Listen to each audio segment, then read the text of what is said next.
प्राचीन काल में जब देवता, असुर और यक्ष सभी अपनी अपनी शक्तियों पर गर्व करते थे, तब एक नाम सबसे अधिक धनवान और वैभवशाली समझा जाता था, कुबेर। कुबेर को संपूर्ण ब्रह्मांड का धनपति कहा गया है। उनके पास असंख्य खजाने, सोना, चांदी, रत्न, मणियां, हीरे, जवाहरात और अनगिनत संपत्तियां थीं। उनके महलों की दीवारें सोने से जड़ी हुई थीं और फर्श पर मणियों की बिछावट होती थी। कुबेर को अक्सर धन के देवता भी कहा जाता है, लेकिन अपार धन संपत्ति मिलने के बाद उनके भीतर धीरे धीरे अहंकार घर करने लगा।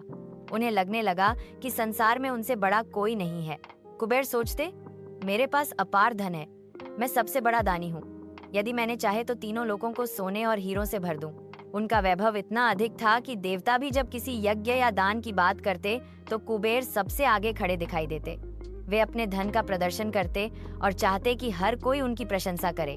धीरे धीरे यह अहंकार इतना बढ़ गया कि कुबेर ने सोचा, क्यों न मैं ऐसा भव्य भोज करूं कि पूरे ब्रह्मांड में उसकी चर्चा हो।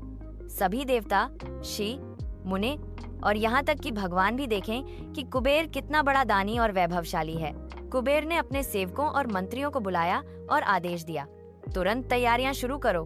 मैं ऐसा भोज देने जा रहा हूँ जैसा पहले कभी नहीं हुआ। सभी देवताओं को, सभी शिव मुनियों को और यहाँ तक कि स्वयं महादेव और माता पार्वती को भी आमंत्रित किया जाएगा। मैं चाहता हूँ कि सब देखें कि धन के मामले में कुबेर जैसा कोई नहीं है। सेवक हर्षित होकर तैयारियों में लग गए। सोने की थालियां, चांदी के गिलास, रत्नों से जड़े आसन और असीमित पकवान, सब कुछ वैभव और विलासिता से भरा जा रहा था। आमंत्रण पत्र लेकर कुबेर सीधे कैलाश पर्वत पहुंचे। वहां भगवान शिव और माता पार्वती ध्यानमग्न बैठे थे। कुबेर ने उनके चरणों में प्रणाम किया और बोले, भोलेनाथ, मैं एक भव्य भोज का आयोजन कर रहा हूँ। उसमें समस्त देवता, ऋषि और महापुरुष आमंत्रित होंगे। आप कृपया अपने परिवार सहित पधारें। मेरे महल में आपके स्वागत की विशेष तैयारी की गई है। शिव मुस्कुराए। वे सर्वज्ञ थे।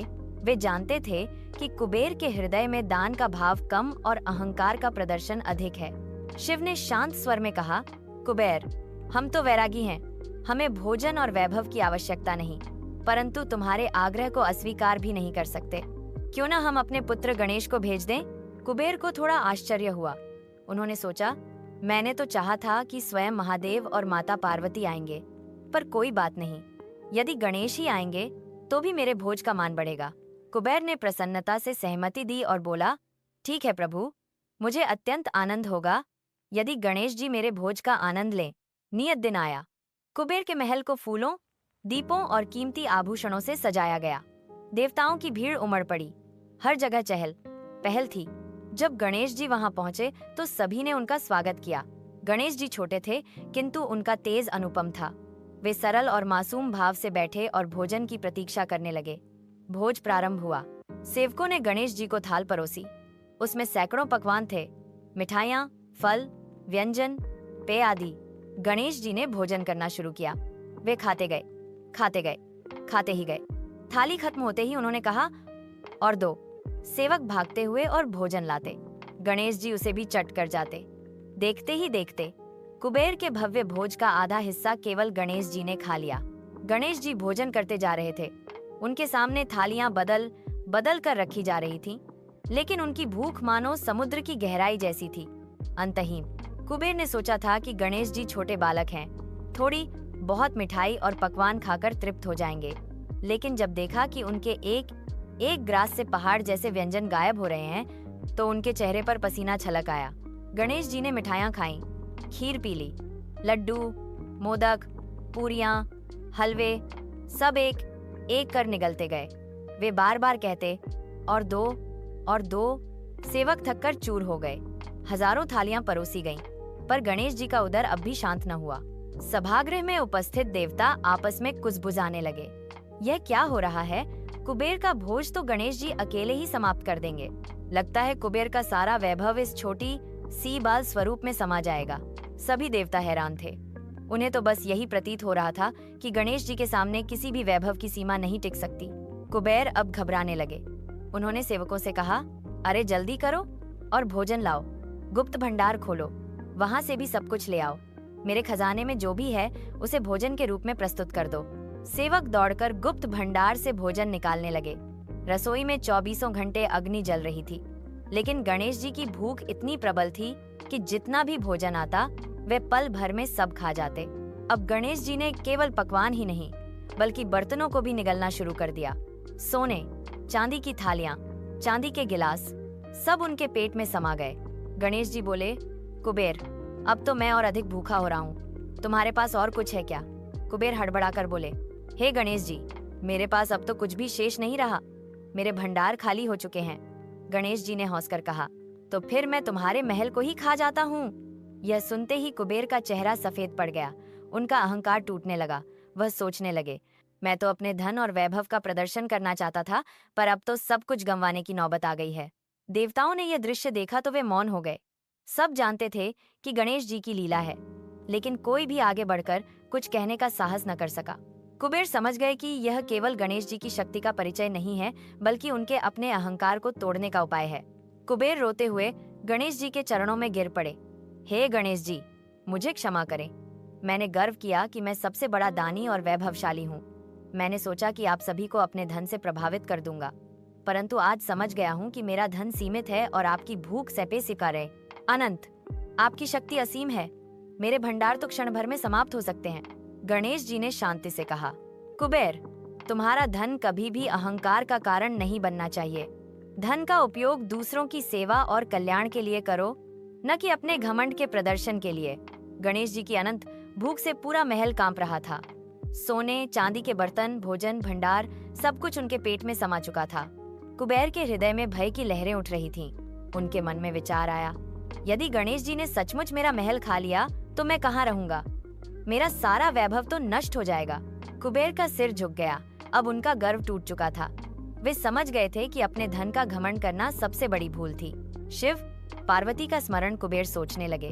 गणेश जी तो भोलेनाथ और माता पार्वती के पुत्र हैं, केवल वही इस लीला का समाधान बता सकते हैं। वे तुरंत कैलाश पर्वत की ओर दौड़े। उनके रथ की गति वज्रपात जैसी तेज थी। मन में केवल एक ही चिंता, कहीं देर न हो जाए, कैलाश पर्वत पर पहुंचना।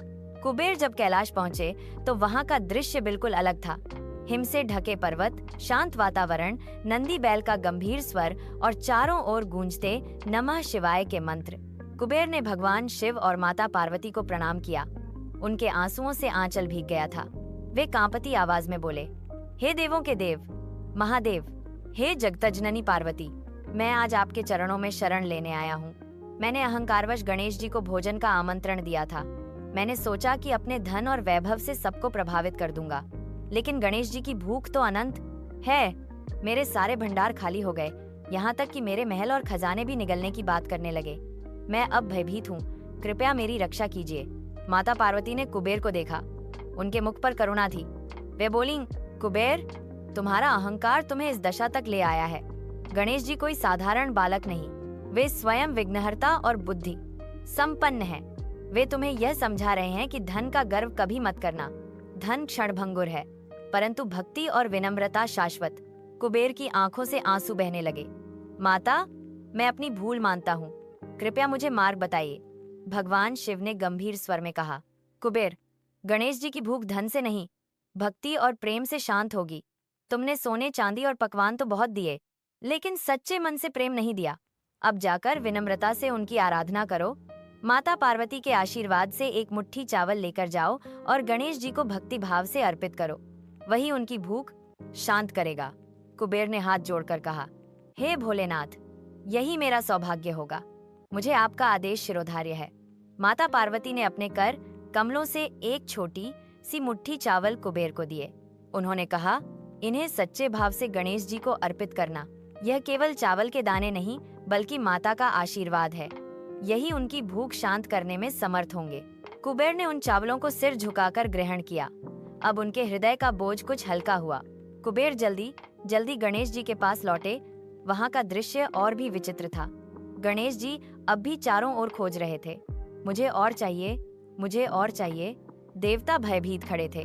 कुबेर ने कांपते हाथों से वे चावल गणेश जी के सामने रख दिए। वे फोल्डेड हैंड्स के साथ बोले, हे गणेश जी, मैं आपकी शक्ति को समझ नहीं पाया। मैंने अपने धन का घमंड किया, परंतु अब मैं सच्चे हृदय से आपको यह माता पार्वती का प्रसाद अर्पित करता हूँ। कृपया इसे स्वीकार करें। गणेश जी ने जैसे ही वह मुट्ठी चावल ग्रहण किए, उनका चेहरा खिल उठा। उन्होंने धीरे धीरे उन दानों को खाया और फिर शांत होकर बोले, अब मेरी भूख शांत हो गई। सभागृह में सन्नाटा छा गया। सब देवता आश्चर्य से एक दूसरे को देखने लगे। हजारों व्यंजन शांत न कर सके, लेकिन माता पार्वती की एक मुट्ठी चावल ने गणेश जी की भूख समाप्त कर दी। जैसे ही गणेश जी की भूख शांत हुई, सभा में उपस्थित सभी देवताओं और गणमान्य अतिथियों के चेहरे खिल उठे। जो भय और चिंता अभी तक वातावरण में फैली थी, वह अचानक आनंद और शांति में बदल गई। सभी एक स्वर में बोले, गणपति बप्पा मोरया। देवगण नतमस्तक हो गए। उन्होंने समझ लिया कि यह कोई साधारण घटना नहीं थी, बल्कि एक दिव्य शिक्षा थी। कुबेर गणेश जी के चरणों में गिर पड़े। उनकी आंखों से लगातार आंसू बह रहे थे। वे कांपती आवाज में बोले, हे गणेश जी, आज आपने मेरी आंखें खोल दी। मैंने अपने धन का अहंकार किया और सोचा कि भोजन और वैभव से आपको प्रसन्न कर दूंगा, परंतु यह भूल थी। आपके लिए असली प्रसाद धन नहीं, बल्कि सच्चा प्रेम और भक्ति है। माता पार्वती की मुट्ठी भर चावल ने यह सिद्ध कर दिया। गणेश जी मुस्कुराए और बोले, कुबेर, धन का अहंकार तुम्हें अंधा कर देता है। धन तभी शुभ है जब उसका उपयोग सेवा, दान और भक्ति में हो। यदि तुम केवल दिखावे और घमंड में डूबोगे, तो वह धन तुम्हारे लिए बंधन बन जाएगा। याद रखो, सच्चा वैभव विनम्रता और भक्ति में है। इसी समय भगवान शिव और माता पार्वती भी वहां प्रकट हुए। उनका तेज पूरे महल को आलोकित कर रहा था। शिव ने कहा, कुबेर, गणेश जी ने तुम्हें जो शिक्षा दी है, वह केवल तुम्हारे लिए नहीं, बल्कि पूरे संसार के लिए है। याद रखो, धन का गर्व विनाश की ओर ले जाता है, परंतु वही धन जब धर्म और सेवा में लगाया जाता है, तो लोक मंगल का कारण बनता है। माता पार्वती ने स्नेहपूर्वक कहा, कुबेर, अब तुम इस अनुभव को कभी मत भूलना। जब जब अहंकार तुम्हारे मन में उठे, तब स्मरण करना कि गणेश जी की भूख केवल प्रेम और भक्ति से शांत हुई थी। सभा में उपस्थित इंद्र, वरुण, अग्नि, यम और अन्य देवता भी इस शिक्षा से प्रभावित हुए। इंद्र बोले, आज का यह प्रसंग हम सबके लिए मार्गदर्शन है। जब कोई देवता या मानव धन का घमंड करेगा, उसे कुबेर की इस कथा को स्मरण कराना चाहिए। सब देवताओं ने मिलकर गणेश जी की स्तुति की। हे विघ्नहर्ता, हे मंगल मूर्ति, आपने अहंकार को परास्त कर विनम्रता का मार्ग दिखाया। आपको नमन है। कुबेर ने हाथ जोड़कर सबके सामने घोषणा की, आज से मैं अपने धन का उपयोग केवल भक्ति, सेवा और दान में करूंगा। मेरे खजाने अब केवल मेरे लिए नहीं, बल्कि समस्त प्रजा और भक्तों के लिए होंगे। मैं कभी अहंकार नहीं करूंगा। उनकी आंखों में सच्चाई झलक रही थी। देवगण प्रसन्न हो उठे। गणेश जी ने बाल सुलभ हंसी के साथ कहा, याद रखो कुबेर, भोजन तभी सार्थक है जब उसमें प्रेम हो, पूजा तभी सफल है जब उसमें श्रद्धा हो, और धन तभी पवित्र है जब उसमें दान हो। यही इस लीला का रहस्य है। उनकी ये वाणी सुनकर सभी के हृदय में आनंद की लहर दौड़ गई। इस प्रसंग से सबको यह शिक्षा मिली, धन का गर्व न करें, भक्ति और विनम्रता ही सच्चा आभूषण है। भगवान को भोग, पकवान या वैभव से नहीं, बल्कि सच्चे प्रेम और भाव से प्रसन्न किया जा सकता है। गणेश जी प्रसन्न होकर अपने माता पिता के पास लौट आए। देवगण अपने अपने लोकों को चले गए। कुबेर के महल में अब पहले जैसा घमंड नहीं था, बल्कि सेवा और दान का वातावरण था। कैलाश पर्वत पर शिव पार्वती अपने पुत्र गणेश को स्नेह से देख रहे थे। शिव बोले, गणेश, आज तुमने केवल कुबेर को ही नहीं, पूरे जगत को अमूल्य शिक्षा दी है। गणेश जी मुस्कुराए और बोले, पिता, यही मेरा कर्तव्य है, विघ्नों का नाश करना और जनमानस को सही मार्ग दिखाना। यह कथा हमें सिखाती है कि अहंकार से विनाश होता है और विनम्रता से उत्थान। धन से भगवान को नहीं, बल्कि सच्चे प्रेम और भक्ति से प्रसन्न किया जा सकता है। माता का आशीर्वाद और सच्चा भाव संसार के सबसे बड़े खजाने हैं।